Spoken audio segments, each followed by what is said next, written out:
As far as the injuries go, Charvarius Ward had a bit of a stomach illness. Willie Gay likewise had a little bit of illness before the game.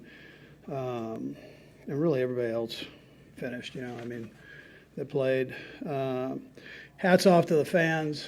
What a great job they did. I'm saying the Chief fans, and they were here in numbers, a lot of red. We felt that and appreciated it. Listen, defensively, I thought we really came out with a great game plan, and the guys executed very well. Legarius, his tackling was all part of that. John Reed was around the quarterback all night. Everybody had a piece of this. So I thought the defense really played well. And offensively, we likewise were able to do some good things, and a lot of numbers. A lot of numbers for Pat. A lot of numbers. For Tyreek and Kels and then Darrell Williams. Had over 100 yards receiving, which I thought was great. Third downs were great, both sides of the ball, but third downs on the offensive side were good too. And then special teams. Special teams I thought did a solid job the whole night, and then you add in the fake punt, which was great. That helps keep people off balance just a bit. Dave had a nice plan for him. EB had a nice plan offensively, and then Spags defensively. It was a solid performance all the way around. So that time's yours. Can you elaborate on the fake punt? Seemed like a pretty risky call at that point in the game, but you made it work. Yeah, well, we saw that it was available, and so they were cheating back a bit, and you've got a punter that can throw the ball, and he does it every day in practice, and you've got Kemp out there who's a good receiver. So, there's a risk involved, but we thought the benefit was even greater. So. Andy, you thought you were pretty close to some breakthroughs, but how different and reassuring does it feel to see it all kind of come together in a game like this? Yeah, well, there's such a rivalry between the Raiders and the Chiefs, so it's obviously a good one to get for the guys. Rich on the other side of it is battling his tail off, and so are his players. So working through all of this, and but listen, it's a good one to get against a talented football team, and we've got so much room to improve still, and but we have a little bit of season left to do that. So we're going to keep chopping away at this thing and making ourselves the best we can be as it goes on. Coach, what to say about your team? Obviously, you had a slow and a rough start over the last couple of months to now be in first place in the AFC West. Yeah, so that's good for today, and then you got to get back on it and get going. I appreciate you saying it, but you're just as in this league. You're just as good as your next game, and we're seeing this every Sunday and Thursdays and Monday nights. The parity in this league is ridiculous, and so you have to stay on your game, and you have to continue to work to get better and eliminate some of the mistakes that we had tonight. You got to keep that going and enjoy it because they're hard to get, but just know where you're at and what this league's all about right now. Hey, Coach, what about Patrick tonight and the rhythm that he was in, especially considering the pass? Yeah. What did you see tonight? Well, Gus Bradley does a heck of a job defensively, and they've got talent on that side of the ball. And they've gotten Pat a couple different times, and so I thought he just was so disciplined and how he handled everything with the football, and then in the run game making that work too. And the offensive line, that's a good defensive front. They did a nice job of protecting them. And speaking of the offensive line, Andrew Wally is third right tackle.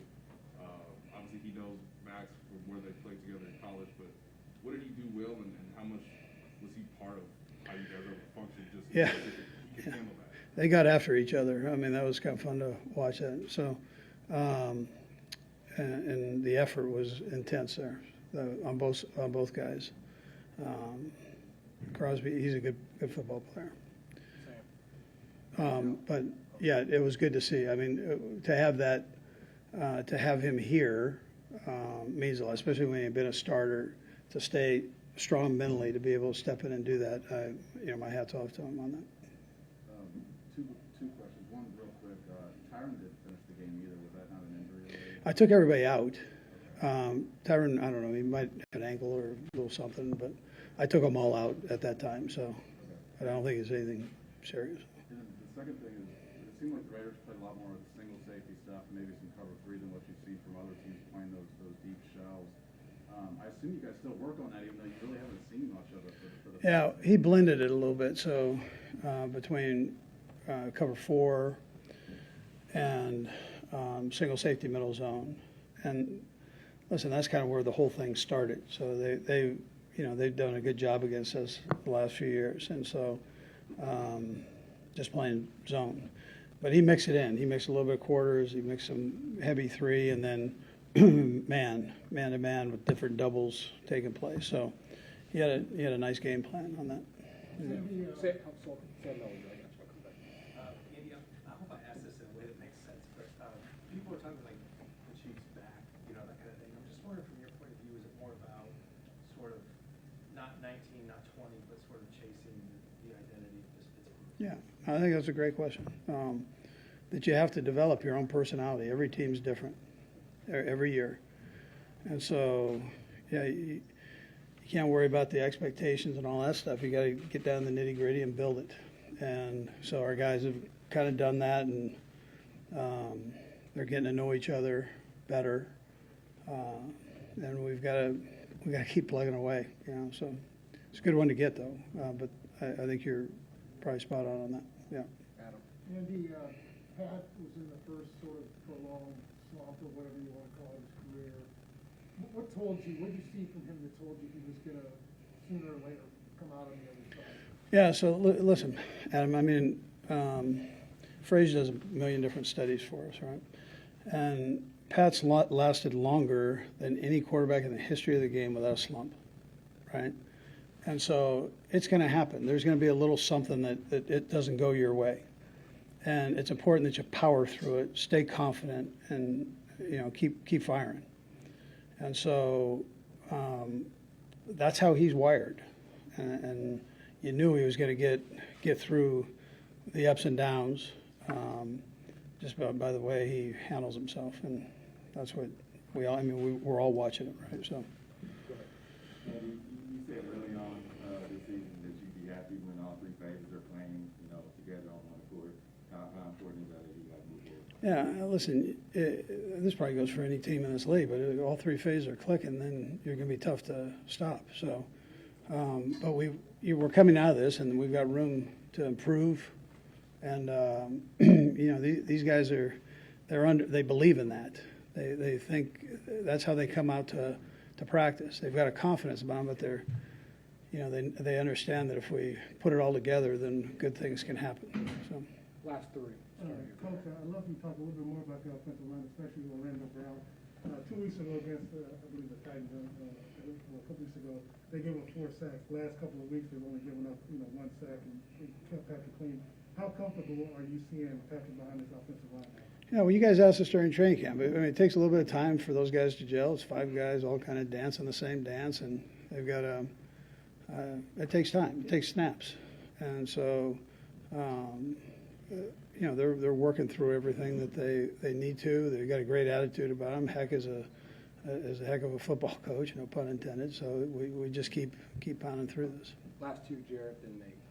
Just backtrack for a second. When you think about kind of how the game flowed, the ebb and flow, the rhythm, how important was it for him, even from a confidence standpoint, for all that he's accomplished, to get off to a quick start?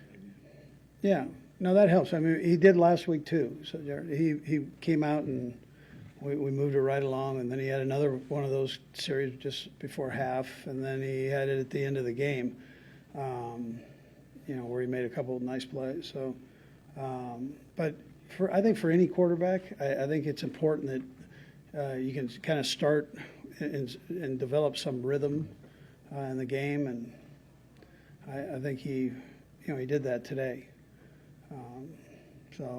It's important, yes. Last one, Nate.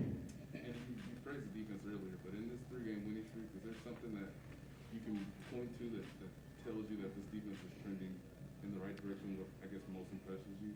Yeah, I think they're playing well together, communicating well, which is so important on defense.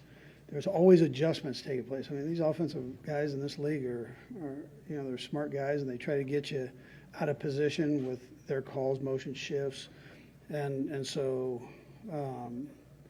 to make those adjustments, the back end and front end, to make everything happen the right way, to still cover all the gaps and all the zones in the back end. You got to be sharp, and it's endless hours with that. They do 1 million walkthroughs going through this, and you got to do it like that. So, and they're getting better at that. All right, thank you, Coach. Okay. Thank you. Thanks.